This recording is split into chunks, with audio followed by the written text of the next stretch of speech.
Otep la famille. C'est moi votre sœur Kaneter, moi la Coco. Je suis l'enfant des ancêtres, je suis l'enfant des divinités de Kama. Aujourd'hui, je viens pour une vidéo qui, j'espère, vous sera très utile et qui va vous donner plus de connaissances sur la spiritualité des Africains avant l'influence des Européens.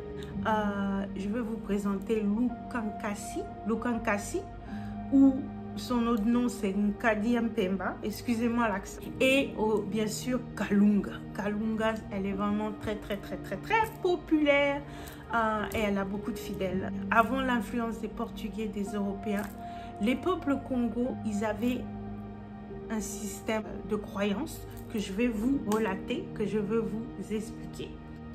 Les peuples Congo, ce sont des peuples bantous. Donc la croyance des peuples Congo, c'était la même chose que la majorité des peuples bantous. Et les peuples bantous se trouvent dans le territoire du centre de l'Afrique. Et la majorité des peuples bantous sont Congo. Avant l'influence des Européens, les Congos et la majorité des peuples bantous, ils croyaient en Nzambi Pungu. Nzambi Pungu, c'est le créateur source, c'est le Dieu créateur qui est associé à la couleur blanche, à la pure couleur blanche.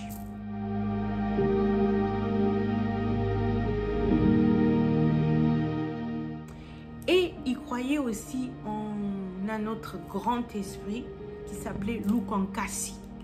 Et ça, c'est plutôt le nom qui est donné à ce Pungo, à ce dieu dans la diaspora. Ceux qui pratiquent la Paloma Yombe.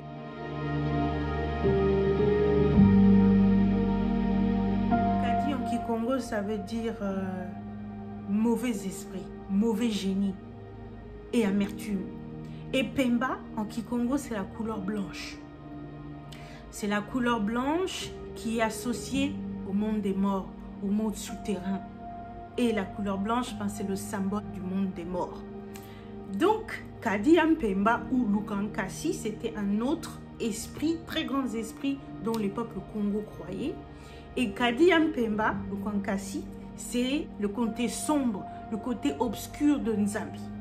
Les peuples Congo croyaient que Nzambi habitait dans une montagne de clés blanches, où les morts traversaient, passaient quoi.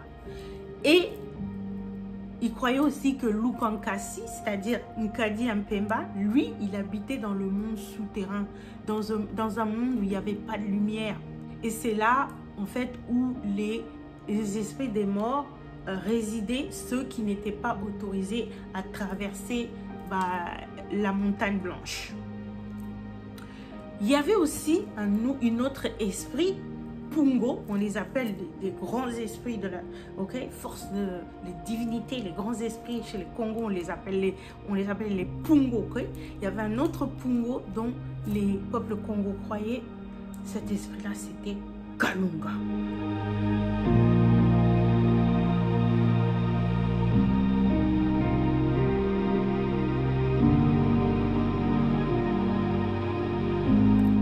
C'était la force neutre, tampon. C'était la force qui essayait de maintenir l'équilibre entre le bien et le mal. Et Kalunga est associé, je vais vous dire un peu sur Kalunga. Kalunga est associé à la mer, aux océans. En Kikongo, ça veut littéralement dire Kalunga, c'est le lieu entre deux mondes. Le lieu entre le monde des vivants, Nku, Nseke, et le monde des morts, Kumpemba. Kalunga, ça veut littéralement dire le seuil entre les deux mondes. C'est la limite. Ça veut aussi dire ni ici ni là-bas. Et c'est l'océan. Et quand on meurt, dans la croyance Congo, on va au Kalunga et Kalunga va te juger. Et Kalunga va te dire, tu peux traverser et aller vers la montagne blanche, vers Nzambi, ou tu dois aller vers Kadi Mpemba, Lukankasi, dans le monde sombre, souterrain, aux enfers, épaisse, c'est la balance. Kalunga est associée à la mer, aux océans, et elle a son caractère, elle peut être très aimante ou elle peut être très agressive. Elle est comme la vague des mers. Tu vois, la mer peut être très calme ou ça peut être une tempête très, très brutale. C'est ça. Kalunga a des sautes d'humeur comme les vagues. Kalunga, son chiffre, c'est le 7. Comme les 7 océans dans ce monde. Dans cette planète, il y a 7 mers, 7 océans. Et la couleur de Kalunga, c'est le bleu. Avant, dans les Amériques, dans le Nouveau Monde, soi-disant, dans les Amériques, c'était les peuples Congo qui sont arrivés au début. Et après, et bien après, ce sont les peuples Yoruba qui sont venus. Ces deux peuples, les peuples Congo et Yoruba, ont commencé à cohabiter ensemble.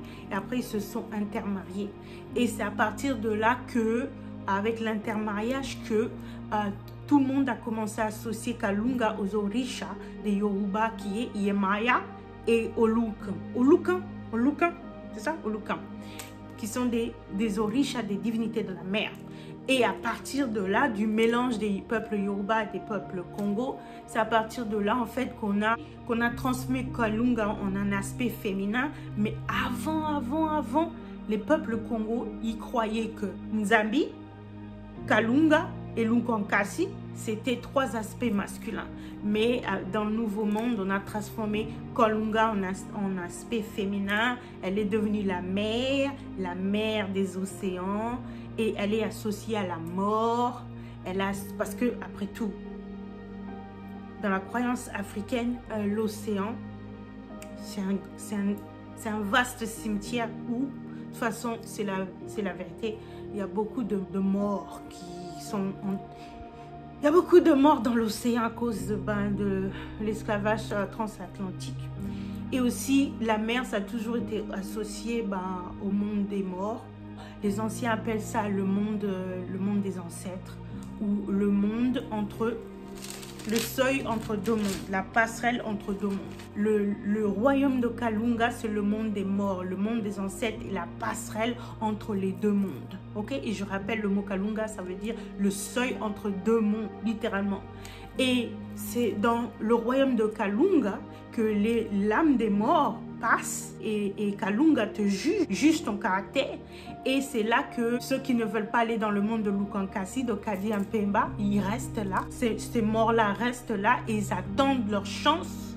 Ils attendent l'occasion de peut-être un jour traverser et aller vers la montagne blanche de Nzambi. Donc, avec le contact des Yoruba dans la diaspora, les peuples Congo ont commencé à associer Kalunga a un aspect féminin, à une déesse, et elle est devenue maintenant une femme forte et très intelligente entre 2 hommes forts, Nzambi et Lukankasi. Et c'est elle qui se tient debout entre eux et qui maintient l'ordre et la balance. Observez que dans la cosmogonie, dans le système de croyance africain, c'est la femme, c'est l'aspect féminin qui maintient l'ordre et la balance entre les 2 forces du bien et du mal. Est-ce que ça ne vous rappelle pas quelque chose? Ça ne vous rappelle pas quelque chose?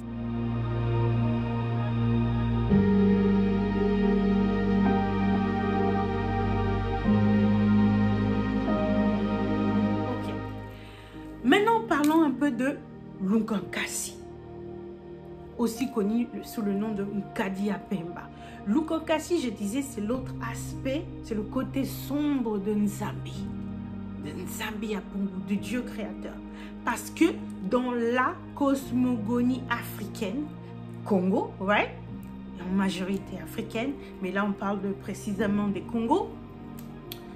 Ma boucle d'oreille. Dans la cosmogonie Congo et africaine,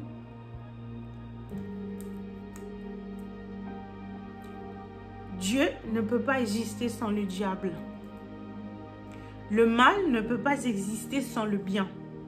Le haut ne peut pas exister s'il n'y a pas de bas. Grand ne peut pas exister s'il n'y a pas de petit. Derrière ne peut pas exister s'il n'y a pas devant. C'est une des lois de la nature de toute façon. Il y a plusieurs lois de la nature, mais une des secondes lois de la nature, la première loi, c'est tout est mental. L'univers est mental, c'est-à-dire tout existe par la pensée. Et la deuxième loi fondamentale de la nature, c'est la loi de la dualité. Tout existe avec son opposé complémentaire. Donc, pour que Nzambi existe, il faut qu'il y a Kadi Mpemba, Lukan Kasi.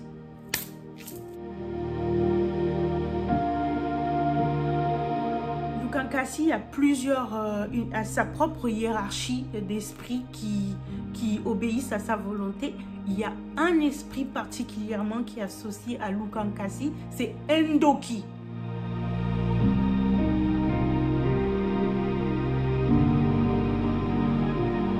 C'est l'esprit de la vengeance, c'est l'esprit du mal, c'est l'esprit de la haine, c'est l'esprit qu'on peut appeler l'esprit du diable. Mais Lukan Kasi, ce n'est pas le diable. Ndoki, c'est un des esprits qui obéit la volonté de Lukan Kasi.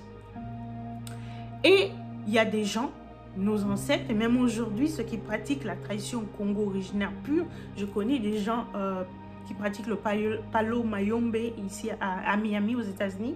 Ils travaillent avec l'esprit de Ndoki. C'est comme une hyène ou un lion que tu tiens tu tiens en liesse et que tu peux envoyer travailler pour faire du bien ou du mal.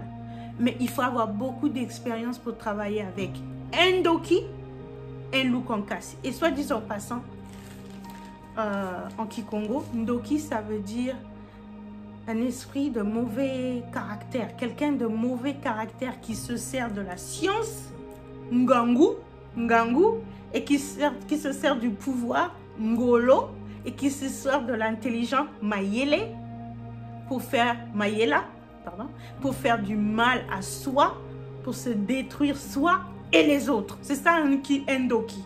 Je disais donc Ndoki, c'est l'esprit qui sert la volonté de Lukan Kasi. C'est l'esprit du mal, de la vengeance et de la haine. Mais tu peux travailler avec pour faire du bien ou du mal. Mais il faut avoir beaucoup d'expérience parce que quand tu travailles avec soit Ndoki ou soit Lukan Kasi, si tu ne sais pas ce que tu fais, ces esprits vont se retourner contre toi et vont détruire, saccager ta vie. Donc, il faut avoir beaucoup d'expérience ou travailler avec un aîné ou quelqu'un qui a beaucoup d'expérience pour travailler avec ces esprits. Il y a des gens aussi qui sont connectés à Lukan Kasi ou Lukan Kasi et ils peuvent travailler avec naturellement. Lukan Kasi, aussi connu sous le nom de Kadi Mpemba, c'est l'élément du feu. Donc pour extraire son énergie, il faut brûler, il faut brûler le feu, mais le feu bleu là, le feu qui est très fort.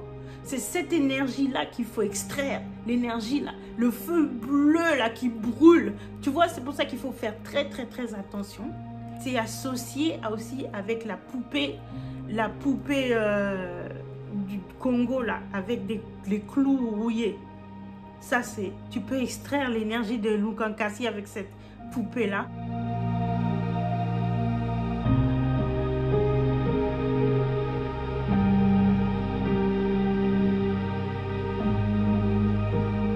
Mais il faudra mettre à l'intérieur de cette poupée, cette statue, un esprit Ndoki.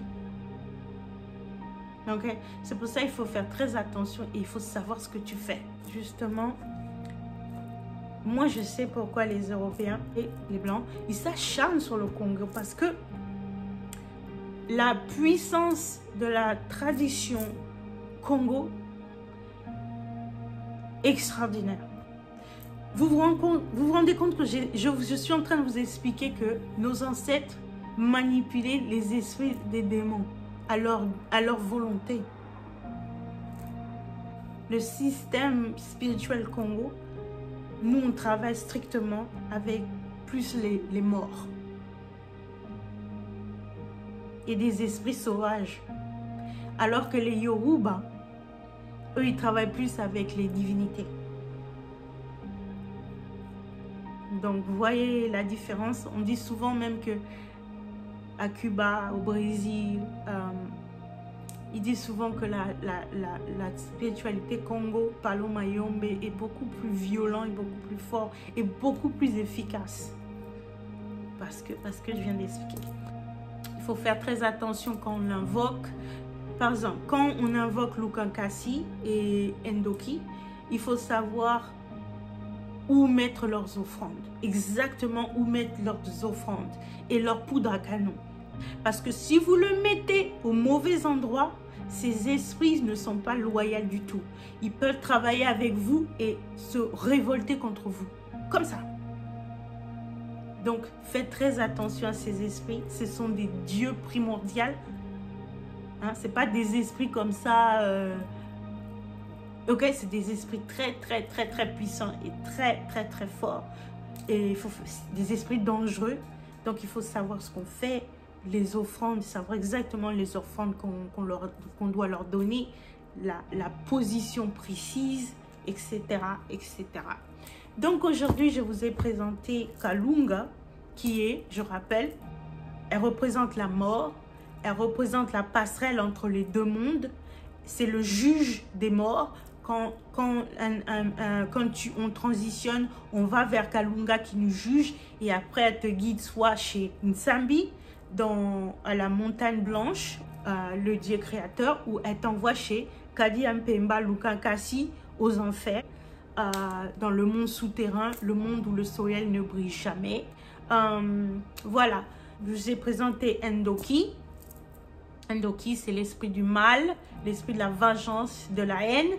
C'est le diable chez nous, mais Lukankasi, il obéit Lukankasi, qui est un autre aspect de Nzambi Pungu. Ok, l'aspect sombre, l'aspect obscur, car dans notre croyance, la dualité est nécessaire et inévitable.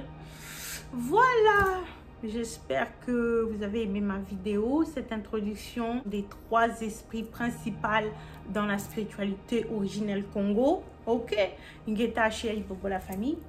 Plus.